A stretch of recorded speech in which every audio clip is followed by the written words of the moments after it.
Okay, hi. So Kate mentioned that we should talk about the end of the Lizzie Valley Diaries, and I actually have really strong opinions on it that are different than what I expected I would feel.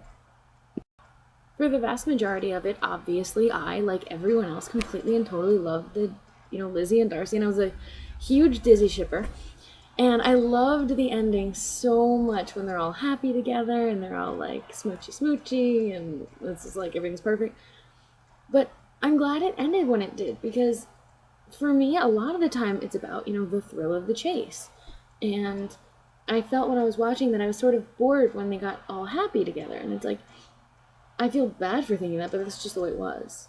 It's not a knock against the story, it's not a knock against the actors, who I still think did a fabulous job with the whole thing. It's just, it's my nature. It's not that I'm like bored when things go well, but things are just more interesting when they're like in the chase sequence rather than actually successful. I don't know anything about Sanditon or whatever it is, the next one. Like, I've never read it. I'm not familiar with the story. I don't know how they're planning to incorporate Gigi. Although I love Gigi so much, I'm glad they're doing something with her. Um, so I really don't know what to expect next.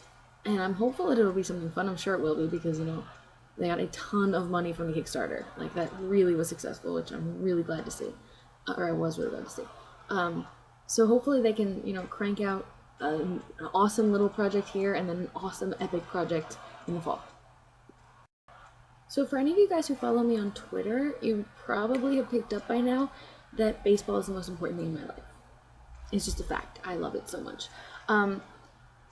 But, I'm also, I'm a U.S. citizen. I am a resident of Massachusetts. So what happened on Monday and then on Friday, I guess, was like a really big deal here. Like, I knew people who knew people who were affected. I didn't personally know anyone, but like, a friend from my acapella group, a high school friend of hers was next to a trash can where they found a bomb that was like later deactivated or something like that. I don't know. But it was just like, whoa, too real. Like that is some scary stuff.